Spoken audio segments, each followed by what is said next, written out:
I'm just gonna taste the kale. It is so good. Oh my goodness.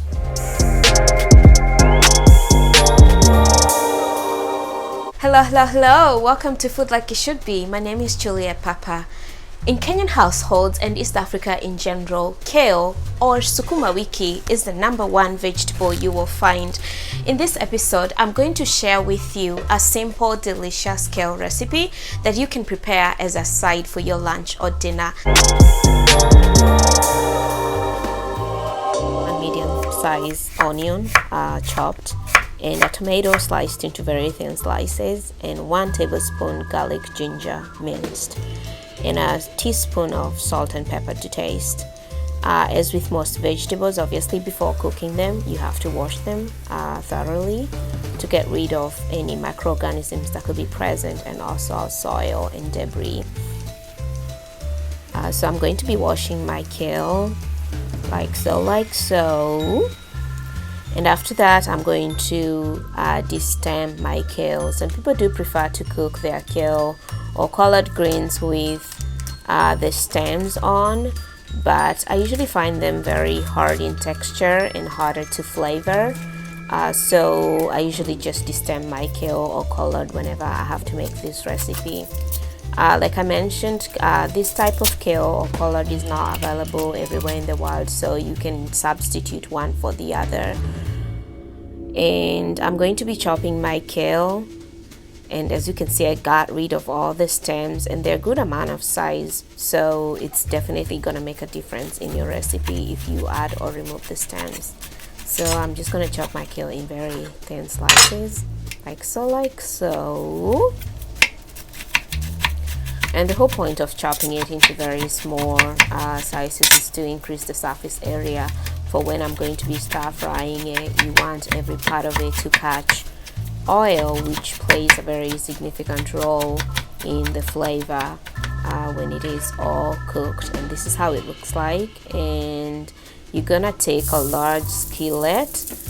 This is the secret to cooking this crispy kale, that you always start with a very large skillet, and once your onions start to brown like that, you're gonna add your pepper and continue to cook.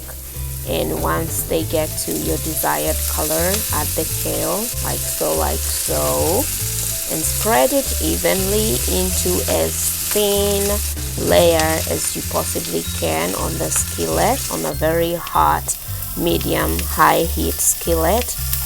You don't want to cook this on low because you do not want this kale to cook for long. Usually it's less than 5 minutes. And keep stirring like that.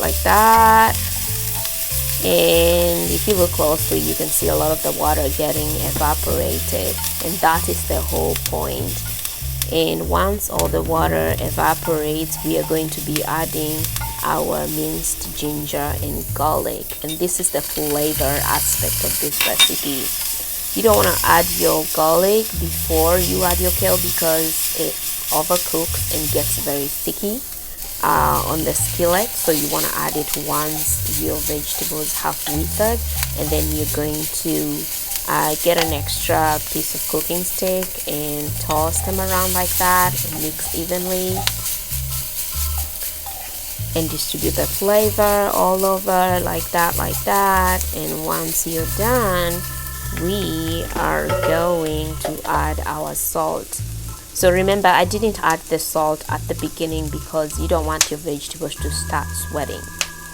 Like, you don't want them to release the water out, because it has a lot to do with the flavor once you're done cooking. So you want to add the salt once your vegetables have completely withered and you don't risk any more water coming out of the vegetable. So you're going to continue tossing it around like that. And at this point, our kale is ready. So this is something that I always like to do. It's completely optional. Adding tomatoes on top of it, and then covering the skillet, and after like 2-3 minutes, after the tomatoes have like a little bit like sweat a little, you are ready to serve your kale. Voila! And this is the final product. This recipe goes out to everybody that I've met before and always wondered, oh, kale, especially a lot of international folks that we've met, and they've always wondered how you make kale. I'm just gonna taste the kale. It is so good. Oh my goodness. If you like this video, please give it a thumbs up. If you're watching on YouTube, don't forget to subscribe.